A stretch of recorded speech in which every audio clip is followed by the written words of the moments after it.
Raptors fans, welcome into the Raptors Today edition of end of season media availability. Be careful, mics are hot. We got Sherman Hamilton, Paul Jones, but more importantly, we got comments from the coaches and players. We take you to King, B.I., Brandon Ingram, and of course, the face of the team, Scottie Barnes.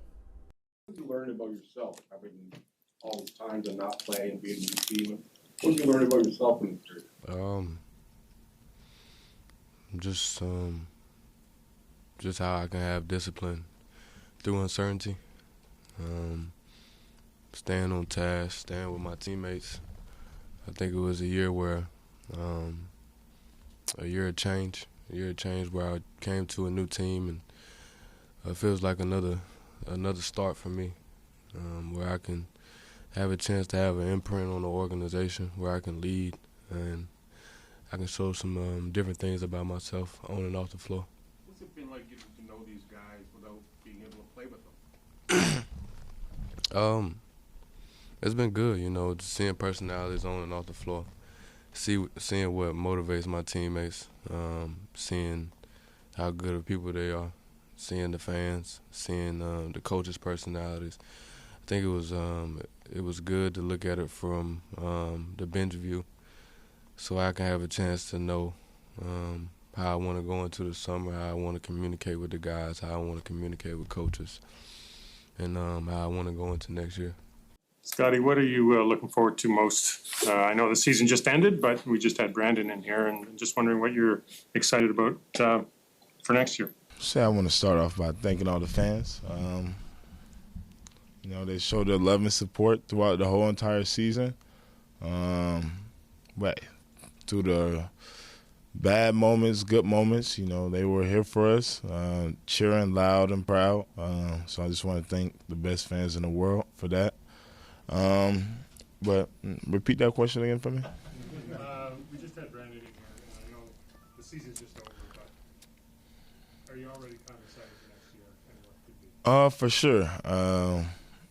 Being with these guys every single day this season and seeing the progress that we made each and every single game, seeing people get better day in, day out, seeing how close we are, it just makes me super excited. I think if you seen my face last year throughout this time, I don't think I was probably looking the right way. But, I'm pretty excited for what this team holds and what we're going to grow into.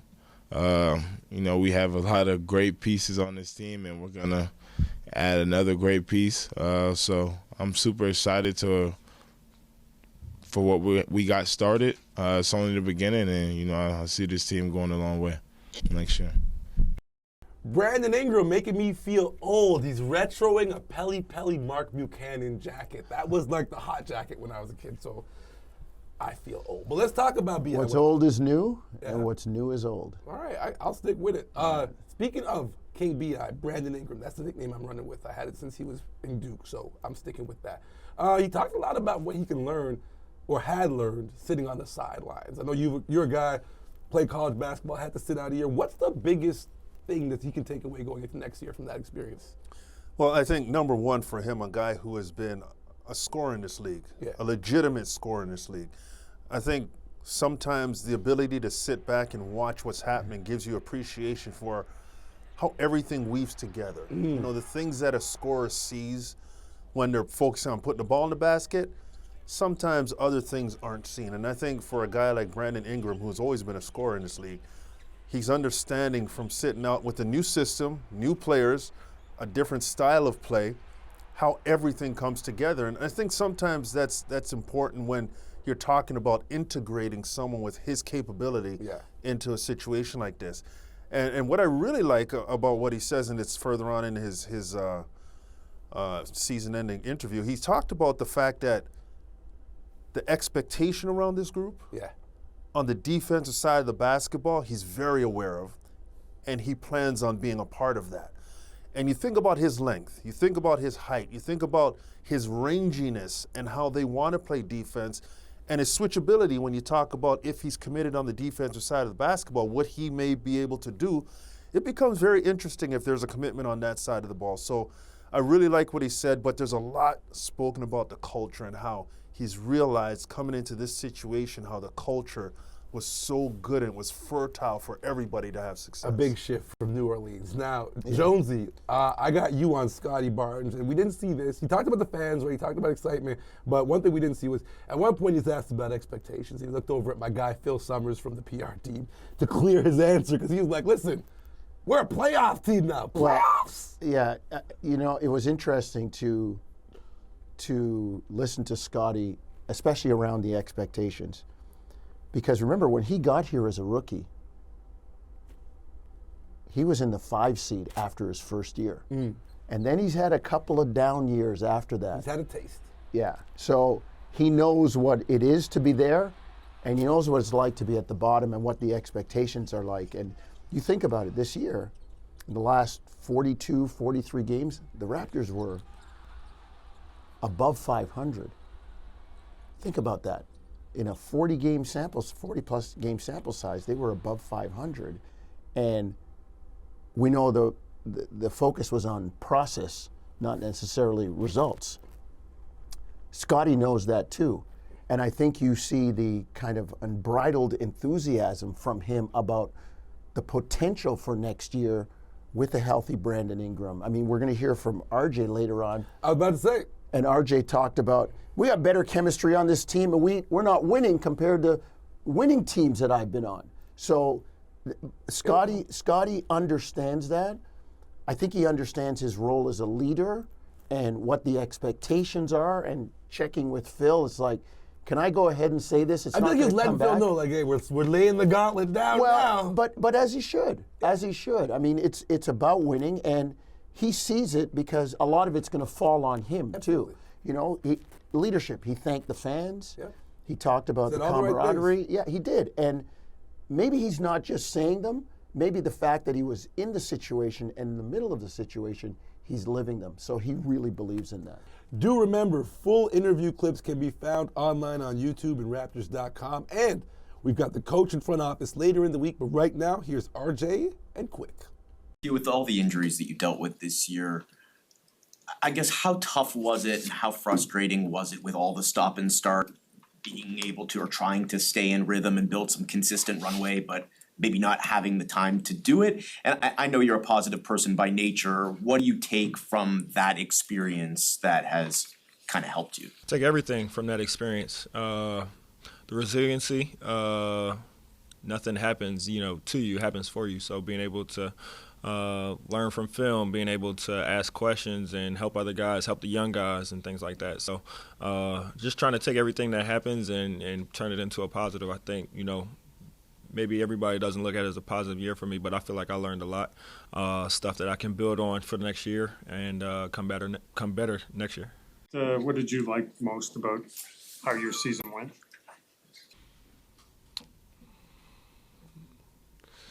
What I liked most about how my season went,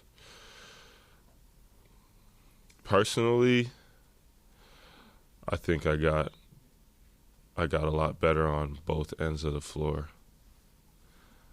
So I think that's what was good. I think I became a better defender, and I enjoy that a lot. And I have still ways to go. And then offensively, I think just you can see it at career highs in a lot of different categories. So being able to have that opportunity to do that was amazing. And for me, team-wise, I think as the year went along, we got a lot better as a defensive team. And you could kind of see the growth from everybody. And that was fun, and that was fun to be able to cheer on everybody's, success. And even the losses, like being able to learn from them. So I think this year was very productive in what we're trying to do for the future. Back at it with the boys, Jonesy. RJ was asked to assess his season. So many people worried because RJ showed us so much this year. And, the money still hangs in the air. If you're a savvy basketball fan, you're wondering, how does this team move forward with all these pieces? But RJ's done his part. Yep. He's put the argument in place. and he loves being here. Well, I will say this before we even get into RJ. Sometimes you get what you pay for, and if you're willing to maybe go into a little bit of tax to keep it together, as things get, as the ceiling rises, you come in, you're over, and then it rises, boom, all of a sudden you're under. He's as good on the court as he is for the culture off the court. Well, and that's the thing. When he was asked, you think about his answer and how reflective it was of the entire season. He took his time. I like He it. did, very pensive and thinking about what he was going to say and measuring and reflecting. And he talked about a couple things that were important. One, his opportunity to be able to do what he was able to do. He was and show. thankful, grateful. Because he didn't have that opportunity in his last spot. Yep. And he came here partway through the year last year. He talked about his own improvement, things that we knew he could do, and he also improved on them. Some people, it was a revelation to them, but he's like, no, I can that do he could this. pass and create and use a screen. I've said it ad nauseum that he had just had to wait for the ball in New York. But then he didn't just pat himself and the team on the back. He talked about the other stuff too. There's whispers about his defense, and he talked about it, how we improved defensively, and I'm sure putting himself in that category too. Like, I know you guys are talking about my defense, and I'm showing you that I'm working at it, and it's not nearly as bad as everybody thinks it is, and with this team, we're going to be good defensively. And then the last part of it was, and that what we didn't hear was, again, like Scottie and Brandon Ingram referring to the culture and the camaraderie, and probably veiled in that were the expectations of next year. When you think about it, RJ, Quickley, Barnes, Ingram. Sure, for you, we'll go with Immanuel Quickley, who there was a lot of excitement coming into this year, but unfortunately, as the comments were made, he kept having to stop and start because of these injuries. So how do you really assess his year and the style of play this team's going to be able to play moving forward with, I won't say limited tape, but, you didn't get a full season. Yeah, I think Immanuel Quickley has some intangibles. He has speed. He adds that ability to shoot in transition, shoot that three, which is a very good weapon when you're talking about trying to play up-tempo, trying to play with pace. One of the top pull-up three guys in the league. Absolutely, and also his ability from the point guard position, which now is a scoring position, to be able to match other point guards that can score. Yeah. He has all of that, and that's not a question. I think for Immanuel, and he had a great quote in there, things don't happen to you, they happen for you. Yeah. Speaking to his season, and a lot of people could look at him not being in the lineup and, as you said, stopping and starting as a negative. He looked at it as an opportunity to continue to grow, and his numbers, I think, are going to grow exponentially next season. He's not going to have to handle the ball all the time. Yep. He can play off the ball, meaning he can play that too and be a scorer instead of having to set the team up. And I think where Immanuel's going to grow is his ability to set the table for teammates. He's shown in moments where he can get double-figure assists, but I think that's going to be more available with another weapon added in Brandon Ingram. And if guys are healthier, this is a 28, 30 assist team per night probably. Mm-hmm. Yeah. When you have that type of ball movement, you're going to have better opportunities, and I think he's going to facilitate a lot of that. And the other question for him is going to be, defensively at the point of attack, is he going to be able to grow from that perspective and be a guy who can stop opposing point guards, to slow them down, make sure their offense is a bit more difficult to run. We saw Jamal Shed do it consistently. Yes. I don't expect that, but he can be disruptive, and I think that's an area that he's going to look at as well over the offseason. Let's talk more action. Here are the guys.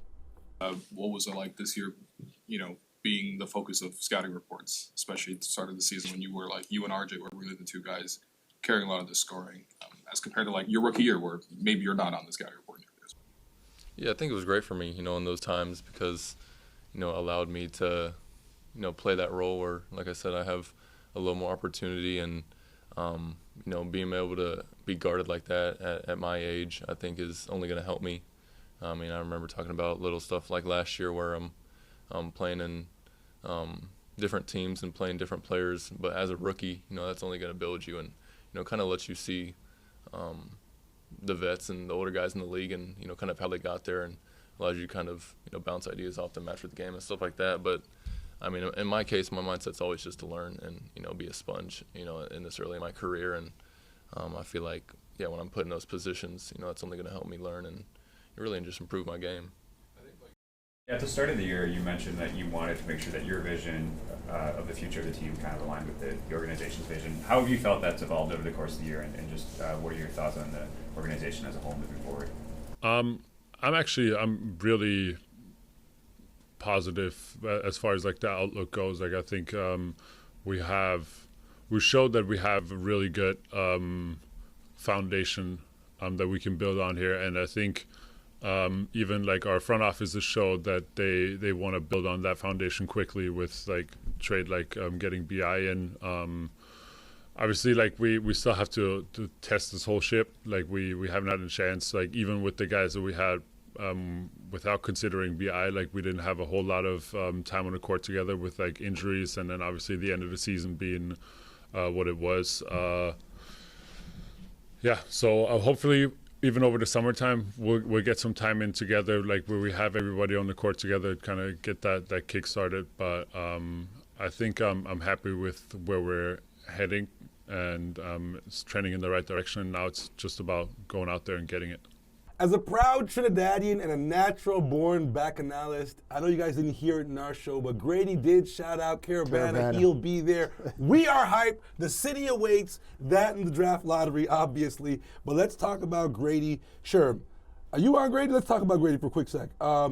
This year, the expectation, obviously, rookie season started slow, came on like gangbusters, and then this year he was a lot higher on the scouting report than he expected to be, and that kind of changed the year for him. So how do you look at this year for Gradey in terms of his development? Because, again, still a lot of expectation on this young man. Yeah, first things first, I don't think it's called Caravana anymore. Caravana was legit stuff back in the day, no doubt about it. I'll call it Gradey, I don't know what camera I need to look at. Gradey, if you're ever at, I think it's called the Toronto Caribbean Festival or something. Whatever it's called, Scotiabank Caribbean Carnival. If you are there, do not hang around Akil Augustine. Come on, man. Stay away from that guy. Shout out to my people. No, Adidas, I didn't say your people. Truck. I said you. Okay, we'll be on the Adidas truck partying. You, no, absolutely. He'll have a great time. But, with Gradey, and I'm going to take us back a bit. Gradey talked about, as you said, moving up the scouting report and how that helped him realize some things. When guys are out of the lineup, he's now a starter. He's getting primary play calls for himself, and he sees how teams play a different style of basketball when you're that far up the list. We take it back a few years to when Pascal Siakam was a rookie, and he started almost the first half of his rookie season because of injuries. You don't think Pascal learned and accelerated his growth and became the player he was to be in a championship game with the Raptors and produce the way he did? That's a part of the foundation. I think Gradey will have accelerated growth from that perspective, and he'll understand quickly how to acclimate himself if he's ever in that situation again. But knowing that he's going to be further down the scouting report, but people know who he is. They know what he brings. They got that tape. So they're ready for him, and I think that helps him prepare in a different way. And from a confidence perspective going into an off season, I feel it allows him to know that, they know I'm something. They know I can play. Yeah. So if they're going to come at me like that, I'm going to work harder this summer. So when they come at me, I'm ready for it. There's also a flip side to that. You talk about them coming to him, getting hunted on defense and things like that. And he did a better job defensively as the year went on, answering the call. All of that reminded me of go back like 25 years. When Vince got hurt, Mo Pete said almost the exact same things. Like, hey, I'm higher on the scouting report, all the stuff that Sherm talked about. All right, so for you, we got to talk about Yak. And listen, I'll be honest, I was one of those people. When Yak first got to this team, I was like, okay, how does this play out long term? And a lot of us wanted to move for Yak, move off of Yak. But now as we sit looking at next year, how convenient is it to have a center when you know that this team's kind of there and he's going to be very important on that back line defense? I think in a couple shows ago, he was called the most important player. By Sherm, yes, he did. And his importance is such that with all those guys, next year, Scottie, Ingram, Quickley, Barrett, He's a guy that will just find his space. You're not going to run plays for him. He's going to get his stuff organically, on the glass. He'll be a facilitator, screen and roll stuff like that. He is a guy that is the perfect complement at both ends of the floor for this team. And I love what he said about the foundation. Like, we're still building this. Like, it looks good and it looks promising on paper, but even the front office, we're still building this foundation. We said it, we're still building it, and there's places to go, but let's not kind of get ahead of ourselves. And I think the number was 9 or 10 games where Quickley, Barnes, Poeltl, and Barrett and Gradey all got to play together. It's a really small sample size. So Jakob strikes me as kind of that guy in the locker room that doesn't say much, but then when he speaks, everybody's willing to listen. Everybody's like, okay, what does he have to say? And I think his veteran savvy and his experience and his know-how and the fact that he's a great complementary piece is something that's big for this team going forward. Jakob's a consummate connector. Yes. Yeah. He just connects everything for this team, and you need those guys. Do remember, tomorrow, Wednesday, we will have Masai, we will have Darko, and we will have more. This is Raptors Today. It's Damon Stoudemire, and thanks for watching the Toronto Raptors YouTube channel. Check out our latest videos and subscribe for more. Stoudemire launches a three, knocks it in! Stoudemire. Yes! What a David Stoudemire